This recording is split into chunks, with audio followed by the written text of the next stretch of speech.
आप सभी का हमारे इस कार्यक्रम में स्वागत है। कार्यक्रम की शुरुआत मैं अपनी कविता की कुछ पंक्तियों से करूंगी। मन, खुशी तुम क्या हो, एक भाव, एक लम्हा, एक शरीर या फिर कुछ भी नहीं। तुम्हें रूह खोजती है, तमाम जिस्मानी गहराइयां खोजती हैं। तुम बस एक अदद उपस्थिति मात्री तो नहीं। जो तुम हो उसे पाकर भी सब कुछ नीरस हो जाता है, और जो नहीं है उसे पाने की आकांक्षा मृत्यु जैसी जड़ता सौंप देती है। आइए इसी खुशी के सफर को और आगे बढ़ाते हैं। जिस तरह से एक कलाकार अपनी कलाकृति को रंगों के माध्यम से सजाता और संवारता है, तब भी उसे इसी खुशी का अनुभव होता है। वहीं जब एक लेखक, एक नाटककार, एक कवि अपनी रचना का सृजन करता है, तब भी उसे इसी खुशी का एहसास होता है। आइए मैं आपका परिचय अपने स्टूडियो में आए हुए दो मेहमान साथियों से कराती हूँ। आप हैं कुमार गणेश जी, नमस्कार। और मेरे इस तरफ बैठे हैं उपेंद्र सिंह जी, नमस्ते। कुमार जी, मैं जानना चाहूंगी, इतने वर्षों से जो आपकी रचना यात्रा अनवरत चल रही है, उसमें आपने एक पात्रीय नाटकों का सृजन किया है। तो सबसे पहले तो मैं ये जानना चाहूंगी कि एक पात्रीय नाटकों के सृजन की जो प्रेरणा है वो आपको कहाँ से मिली, और जाहिर सी बात है जब इतना बड़ा महत्वपूर्ण काम आप कर रहे हैं तो उसमें कई कठिनाइयां और बाधाएं भी आई होंगी, तो हमें उनके बारे में बताएं। जहाँ तक प्रेरणा की बात है, तो जब नाटक लिखना शुरू किया तो उसी दरमियान एक चीज सामने आई कि हिंदी में एक पात्रीय नाटक बहुत कम है। उसका सबसे बड़ा कारण है कि ये जो लिखना है ये अपने आप में एक बहुत बड़ी चुनौती है। अब ये एक फितरत सी रही है मेरी शुरू से कि जहां चुनौतियां मिले तो वहां हाथ पहले डालता हूं, तो स्वीकार किया और उसके बाद इस क्षेत्र में उतरा ये जानने के लिए भी आखिर इतना क्या मुश्किल है। और वहां से एक लड़ाई जो नाटकों की दुनिया में लेखन के साथ, कलम के साथ शुरू की, वहां से पनपा ये जज्बा कि एक पात्रीय नाटक लिखा जाए और उसको इस ढंग से लिखा जाए कि उसकी मंचीयता की कसौटी जो है वो सदैव उसे प्रमाणित कर दे। चुनौतियां कहाँ नहीं आती, यहां भी आई। सबसे बड़ी चुनौती तो इस बात की रही कि भाई जो नाटक लिखा जाए उसको मंचित करने के लिए उपयुक्त रूप में निर्देशक और अभिनेता भी तो मिले, क्योंकि नाटक के लिखे हुए की जो रेंज है उस रेंज की प्रबल और सशक्त अभिव्यक्ति के लिए उस रेंज का अभिनेता खोजना बड़ा मुश्किल हो जाता है। और अगर बात महिला अभिनेता यानी अभिनेत्री की हो और वो किशोर वय की हो या थोड़ी सी कच्ची वय की चाहिए, तब तो लगभग असंभव सा मामला हो जाता है। तो इसलिए इस मोर्चे पर भी कई कठिनाइयां आई और उन कठिनाइयों ने जो प्रेरणा दी वो ये कि खुद चूंकि मैं जुड़ा हुआ था अभिनय की दुनिया से भी, तो अपने उस एक पात्रीय नाटक को, जो कि पहला नाटक था और बड़ा चैलेंज था, तो उसमें बतौर अभिनेता भी ये दायित्व निभाया। हालांकि बाद में और लोगों ने भी उसके साथ जोड़ करके गौरव पाया था। जी कुमार जी, मैं एक और आपसे प्रश्न करना चाहूंगी कि आपका जो एक पात्रीय नाटक है ये मौसम रीत चुका, इसके कितने सफल शोज हुए हैं और इसकी विषय वस्तु क्या है, इसके बारे में थोड़ा संक्षेप में बताएं। जी, पहले विषय वस्तु की बात कर लेते हैं। एक रिटायर्ड आदमी है जिसकी बीवी 10 साल पहले उसका देहांत हो चुका है। 63 वर्ष की उस आदमी की उम्र है, 2 बेटे हैं, दोनों शादीशुदा है, लेकिन उसके बाद भी उसका जीवन इतना त्रासद है, इतना अकेला है उसका जीवन अपने आप में, कि वो यहाँ तक नाटक के अंत में अपनी बीवी के फोटो के सामने कह देता है कि अब सरकार ने तो रिटायर कर ही दिया है, भगवान भी रिटायर कर दे तो अच्छा है। और यहाँ तक कि वो कहता है 2-2 बेटों वाला अनाथ। तो सोचिए पीड़ा की पराकाष्ठा क्या है, ये वो चीज है। और जो शो का है तो 21 शो अब तक इसके हो चुके हैं, और ये सोलन हिमाचल प्रदेश से लेकर के दक्षिण भारत में हैदराबाद और रामपुर उत्तर प्रदेश से लेकर के बीकानेर यानी राजस्थान में, तो हिंदुस्तान के तमाम हिस्सों में हुए हैं। इस नाटक को श्रेष्ठ नाट्य लेख का जहां तक पुरस्कार मिला है, वहीं साथ ही साथ में कई बार इसे निर्देशन और अभिनय के लिए भी पुरस्कार मिले हैं। जी उपेंद्र सिंह जी, हम आपसे आपका एक गीत सुनना चाहेंगे और उसका आनंद उठाना चाहेंगे। आज आएंगे बलम मोरा गाँव रे, कागाया गन में बोले काम काम रे। आज आएंगे बलम मोरा गाँव रे, कागाया गन में बोले काम काम रे। आज मगन कितनी मैं कैसे मैं बताऊं रे, पिया की दीवानी मैं पिया पिया गाऊं रे। आज मगन कितनी मैं कैसे मैं बताऊं रे, पिया की दीवानी मैं पिया पिया गाऊं रे। पढ़ नहीं सकी मोरा, पढ़ नहीं सकी मोरा धरती पे पाँव रे, आज आएंगे बलम मोरा गाँव रे। आज मोरा मधुबन में कुहू के कोयलिया, आज मोरा मधुबन में कुहू के कोयलिया रे। छम छम छमक उठी पाँव की पयलिया रे, बल खाती इठलाती, बल खाती इठलाती खुशी ठाम ठाम रे। आज आएंगे बलम मोरा गाँव रे, कागाया गनु में बोले काम काम रे। धरती का रूप देख अंबर इठलाए रे, धरती का रूप देख अंबर इठलाए रे। लहर लहर नदिया का पानी लहराए रे, लहर लहर नदिया का पानी लहराए रे। लहरों पे मचल उठी, लहरों पे मचल उठी माझी की नाव रे। आज आएंगे बलम मोरा गाँव रे, कागाया गनु में बोले कांव कांव रे। आज आएंगे बलम मोरा गाँव रे। नटखट पवन मोरा आंचल उड़ाए रे, नटखट पवन मोरा आंचल उड़ाए रे। छिड़ छिड़ छलिया मोहे गीत गुनगुनाए रे, छिड़ छिड़ छलिया मोहे गीत गुनगुनाए रे। लगन दूंगी, लगन दूंगी निठल्ले तेरा दाम रे। आज आएंगे बलम मोरा गाँव रे, कागाया गन में बोले काम काम रे। घूंघट उठा के झूमे शर्मीली कलियां रे, घूंघट उठा के झूमे शर्मीली कलियां रे।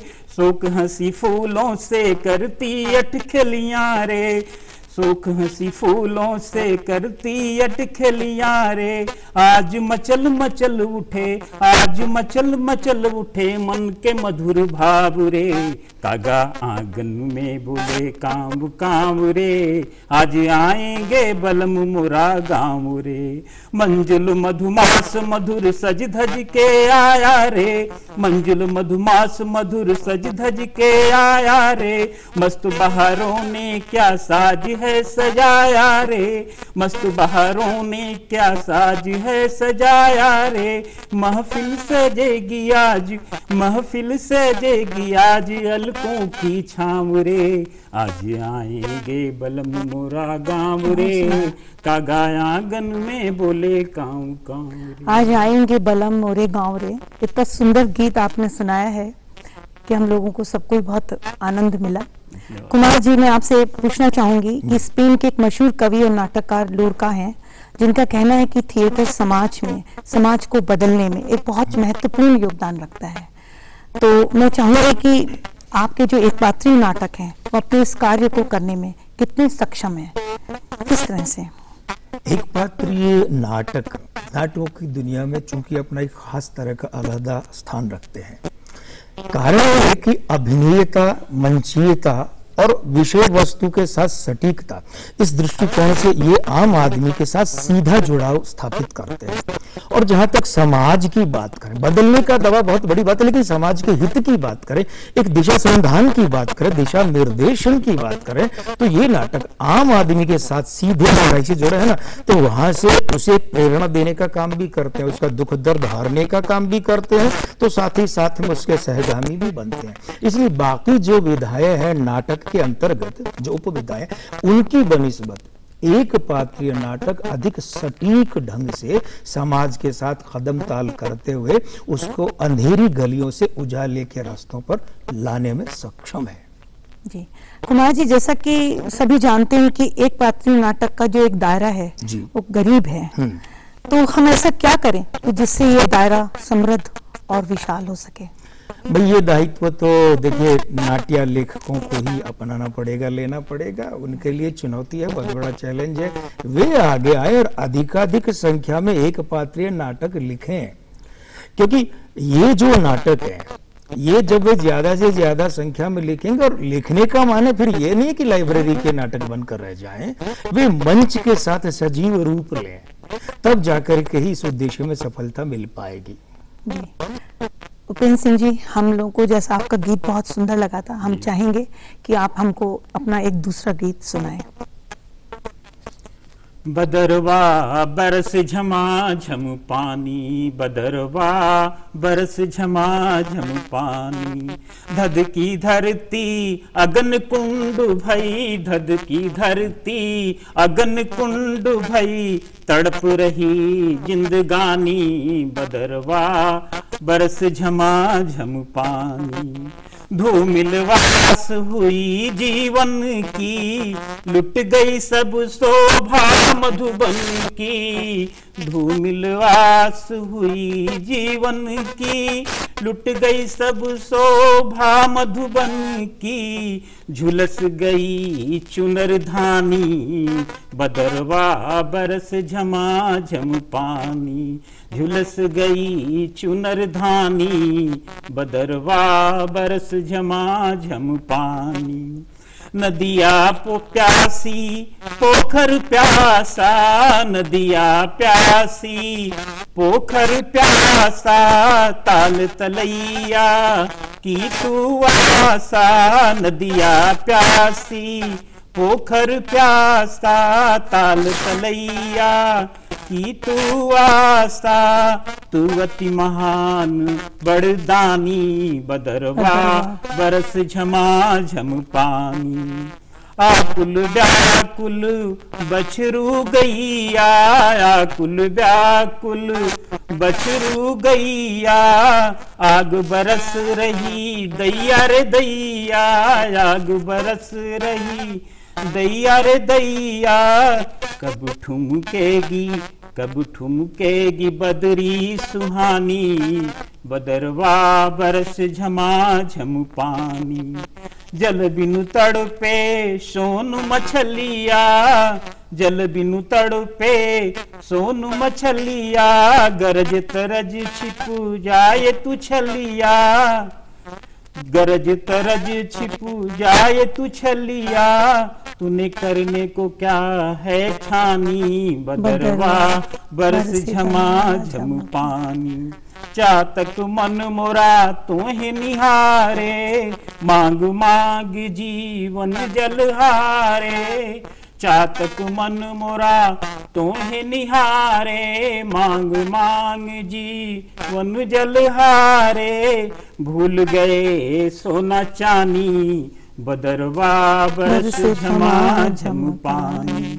लता कुंज वन उपवन तन मन, लता कुंज वन उपवन तन मन, सुना तुम बिन जन मन जीवन, दे दे जीवन की खोई रवानी, बदरवा बरस झमाझम पानी।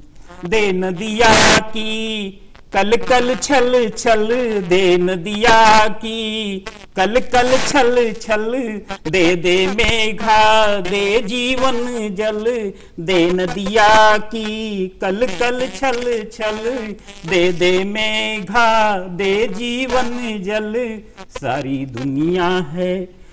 दुनिया है तेरी दीवानी, बदरवा बरस झमाझम पानी। बहुत सुंदर उपेंद्र जी, एक बार तो हम लोग इतनी गर्मी में बैठे हैं तो आपने बदरिया बरसे झमाझम करके तो हमें बारिश का पूरा आनंद दे दिया, और मैं चाहती हूँ कि राजस्थान में आपके इस गीत के माध्यम से ये संदेश मिले और हमारे प्रदेश में बहुत अच्छी बारिश हो। कुमार जी, आपसे जानना चाहूंगी कि जो आपके एक पार्टी नाटक है उनका जो मंचन है वो एक मुश्किल काम है, मुश्किल ही नहीं बहुत दुश्वार कार्य है, तो हमें ऐसा क्या करना चाहिए कि ये परंपरा ये कार्य और आगे बढ़े और सक्रिय रूप से हम इस कार्य को कर सकें? देखिए, इसके लिए सबसे पहला जरूरी काम तो ये है कि कार्यशालाएं जिम्मेदार और अच्छे प्रशिक्षित लोगों द्वारा लगाई जाए और वहां पर एक पौध तैयार की जाए। ये पौध जो है नए लोगों की, नए का माने 3 स्तर पर करनी पड़ेगी। एक तो लेखक यानी नाटककार के स्तर पर, माने नई पौध के वे नाटककार बनाए जाए जो कि एक पात्रीय नाटक लिखने का जिम्मा लें। दूसरे, अभिनय के स्तर पर यानी अभिनेता के रूप में नए लोग तैयार किए जाएं जो ये चुनौती स्वीकार करने के लिए आगे आए, प्रस्तुत हो कि भी हम एक पात्रीय नाटकों का जीवंत रूप मंच पर रखेंगे। और तीसरे, समग्र रूप में इन दोनों के ही समूह की समझ रखने वाले माने निर्देशक चाहिए, क्योंकि ये बहुत चुनौती का काम है ना, ये सहजता उपलब्ध नहीं करवाता है। इसलिए अधिकतर निर्देशक हूं कि अभिनेता हूं कि लेखक हूं, वे इससे कतराते हैं।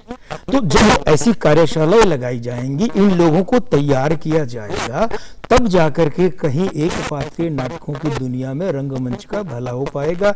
अन्यथा ये जो बहुत गरीब तबका है ना, ये तबका धीमे धीमे वैसे ही गायब हो जाएगा, क्योंकि अभी भी समृद्ध नहीं और इसका कोई बहुत तगड़ा रूप अभी आज की तारीख में मौजूद नहीं है। जी कुमार जी, मैं जैसा कि मेरे को पता है आपने राजस्थानी भाषा में पहला एक पात्रीय नाटक लिखा है। जी बिल्कुल। तो हमें उसके बारे में थोड़ा विस्तार से बताएं। जी, राजस्थानी भाषा में पहला एक पात्रीय नाटक लिखने का श्रेय इस खाकसार को जाता है, उग्योड़ा अंधारा कूड़ नहीं बोले। और वैसे भी जैसे कि हिंदी में भी बहुत कम है, तो राजस्थानी में तो आधुनिक नाटक ही गिने चुने एक पात्रीय नाटकों की बात करें तो बहुत ही दुर्लभ प्रजाति की रूप में माना जा सकता है। ये जो नाटक है ना, इस नाटक में एक जो सेवानिवृत्त व्यक्ति है उसका त्रासद जीवन का चित्रण है। और अपने आप में ये नाटक जो है न सिर्फ सेवानिवृत्त व्यक्तियों को एक समूह के रूप में मान करके उनके जीवन की त्रासदी का चित्रण ही नहीं करता है, बल्कि अभिनेता के रूप में अगर कोई इसे अपनाना चाहे और मंच पर लाना चाहे तो उसके लिए भी बहुत चैलेंज का काम है। क्योंकि ये जो एक पात्रीय नाटक है, इसका जो मुख्य पात्र है ना, ये अपनी पीड़ा व्यक्त करता है, लेकिन वहां पर अपने साथ साथ में एक बालक के किरदार को भी लेता है, औरत के किरदार को भी लेता है जो उस बालक की माँ है, और साथ ही साथ में उस बालक के पिता के किरदार को भी लेता है, और साथ ही साथ में एक साक्षात्कार लेने जो पत्रकार आता है। तो माने ये हो जाता है कि तकरीबन 4 साढ़े 4 साल की उम्र के बच्चे से लेकर के खुद जो 63 साल तक है, वहां तक का जो एक अंतराल है, आयु अंतराल, ये तमाम किरदारों को वो एक अकेला पात्र जो है अभिव्यक्ति देता है। तो इस नाते भी वो एक बहुत चुनौती वाला काम है। जी, जिस तरह से देखा जा रहा है कि आजकल हमारा जो थिएटर ग्रुप है, ये जो हमारा नाट्य जो व्यावसायिक तौर पे नाटककार मंचित किए जा रहे हैं, तो वो सरकारी अनुदान, पुरस्कार और कुछ इस तरह के मायाजाल में उलझ के रह गए हैं, और वो जो एक सच में सृजनात्मक कार्य होता है वो बहुत कम हो पाता है। जैसे कि अभी आजकल टेलीविजन का भी माध्यम बहुत जोड़ रहा है, तो एक थिएटर संस्कृति का जो है बहुत ही नितांत अभाव सा हो गया है। लोग बहुत कम लोग थिएटर देखने जाते हैं। तो ऐसा हम लोग क्या करें कि थिएटर में लोग ज्यादा से ज्यादा जाएं, क्योंकि थिएटर संस्कृति जो है अगर नहीं आगे बढ़ेगी तो ये देख लीजिए कि हमारा समाज का जो एक तरीके से समाज का निर्माण है और समाज में फैली जो कुरीतियां हैं वो खत्म नहीं होंगी। तो आप मुझे इसके बारे में कुछ बताएं। देखिए, चुनिंदा जगहों को, चुनिंदा भाषाई थिएटरों को छोड़ दिया जाए तो बाकी जगहों की जो थिएटर कर्मी है ना, वे सुविधा भोगी हो गए हैं। सबसे बड़ी बात तो ये एक इल्जाम नहीं है, आक्षेप नहीं है, कटु सत्य है। वो जो सुविधा भोगी होना है उस कारण से क्या है कि ये अवलंबित हो गए हैं अनुदान पर, सरकारी सहायताओं पर, दूसरी सहायताओं पर, कि कहीं से कुछ सहायता मिल जाए तो हम मंचन कर लें। तो नाटक के प्रति जो एक समर्पण होता है, निष्ठा होती है, वो कहाँ है? क्योंकि सफलता कहीं भी मिलनी चाहिए तो उसके लिए पहली शर्त क्या होती है? यही 2 बातें, क्या? निष्ठा और साथ ही साथ में समर्पण। ये नहीं है। दूसरी बात यह है कि टेलीविजन में आप अभिनय करें, फिल्मों में करें, वो बुरा नहीं है, वो एक अलग चीज है। लेकिन थिएटर के लोग जब थिएटर को सिर्फ इतना ही अपना कर रखें कि जब तक किसी फिल्म में या सीरियल में काम नहीं मिले तब तक थिएटर कर लेते हैं, तो ये तो थिएटर जो है ना, ये टाइम पास थिएटर हो गया। तो ऐसे में जब हमारा दृष्टिकोण ही वहां पर थोड़ा सा समय बिताना है, तो बताइए कि वहां फिर वो सफलता, वो स्थायित्व और वो ठोस बात कहां से आएगी जो हम चाहते हैं? तो एक तो ये मानसिकता, और दूसरे कार्यशैली, और तीसरी बात है कि हमारा लक्ष्य क्या है। अगर हमारा लक्ष्य थिएटर है तो थिएटर की बात करें, अन्यथा फिर जब थिएटर हमारा लक्ष्य ही नहीं है तो थिएटर के नाम पर ये तो एक भावनात्मक शोषण ही हो गया कि हम अपने आप को साबित भी थिएटर कर्मी करते हैं लेकिन थिएटर के प्रति समर्पित भी नहीं है, उसे सिर्फ सीढ़ियों की तरह इस्तेमाल करना चाहते हैं। ये आज की सबसे बड़ी त्रासद स्थिति है। जी, एक पात्रीय नाटक में जो उसका जो एक पात्र होता है जी। तो वो किस तरह से उसका तकनीकी जो एक दिशा है, टेक्निकल पॉइंट, वो हमें बताएं कि कैसे वो अपने नाटक के सारे डायलॉग बोलता है और किस तरीके से एक लिखा हुआ एक पात्रीय नाटक और जब उसको मंचित किया जाए तो उसमें क्या अंतर होता है, उसके बारे में हमें बताएं आप। जी, लेखन के स्तर पर तो एक जो गलत फहमी चलती है अक्सर, और जो लोग एक पात्रीय नाटक को पूर्ण रूपेण नहीं समझ पाते हैं, वे एकांकी और एक पात्रीय नाटक का घालमेल कर देते हैं। अलग अलग है। यहाँ एक और गड़बड़ होती है, थोड़ी सी असावधानी रखने से वो जो एक पात्रीय नाटक है वो लेखन के तौर पर कहानी लेखन बनकर रह जाता है, जबकि दोनों में बहुत अंतर है। और मंचन के स्तर पर बात करें तो मिमिक्री प्ले, जिसमें एक आदमी अलग अलग लोगों की आवाज निकाले और जो वाणी के हिसाब से या शरीर के हिसाब से अलग अलग अभिनय करे, वो मिमिक्री प्ले अलग होता है। और एक पात्रीय नाटक का अभिनय कैसे कि एक पात्रीय नाटक में जो व्यक्ति होता है, पात्र होता है, मूल रूप से पात्र तो वो एक ही है, लेकिन होता क्या है कि वो अन्य लोग जो उससे मिले हों, कि उसके उल्लेख में हो, कि उसकी स्मृति में हो, उनकी भी वो चर्चा करता है। लेकिन चर्चा करते समय प्रधानता उसके अपने पात्र की रहती है। माने कि मैं ये कहूं कि मैंने ऐसा कहा, मैंने वैसा कहा, मैंने ये किया, मैंने वो किया, और उस समय फला आदमी मेरे से मिलने आया तो उसने मुझसे ये कहा। अब मैं उसकी बात कह रहा हूं, लेकिन उसकी बात कहने के पीछे प्रधानता मेरी ही है। मैं प्रस्तुत करता हूं उस बात का, न कि मैं खुद वो बन जाऊं। जैसे कि मैं वो खुद ही बन जाऊंगा तो फिर यहाँ पर मिमिक्री प्ले हो जाता है। ये मूल रूप से मंचन का तकनीकी अंतर है। जी कुमार जी, आपकी बातों से और आपकी जो हमारी आज की बातचीत हुई वो बहुत ही सार्थक है। और कार्यक्रम को समाप्त करने से पहले मैं अपनी कविता की कुछ पंक्तियां कहना चाहूंगी। मन कभी एक सुंदर सलोना बच्चा भी हो सकता है, मन कभी एक सुंदर लड़की भी हो सकता है, मन कभी एक मंदिर की पवित्रता भी हो सकता है, मन यानी एक योग साधना, मन यानी एक तपस्या, मन यानी एक यातना, मन यानी एक नई शुरुआत। तो जिस तरह से हमारे आज इसके कार्यक्रम में आप लोगों से की गई वार्ता एक नई शुरुआत पैदा कर रही है, उसी को मैं लेके आगे चलती हूँ। और मैं ये कहना चाहूंगी कि जिस तरह से एक कवि, एक नाटककार, एक लेखक अपनी रचना के सृजन के माध्यम से एक नई शुरुआत करता है और कहीं ना कहीं उसकी एक कोशिश रहती है कि समाज में फैली कुरीतियों को वो दूर कर सके। तो आइए इसी कामना को लेकर के हम लोग आगे चलते हैं और मैं अब इस कार्यक्रम को यहीं समाप्त करती हूँ। अब इस कार्यक्रम से मेरी अगली बार फिर मुलाकात होगी। नमस्कार।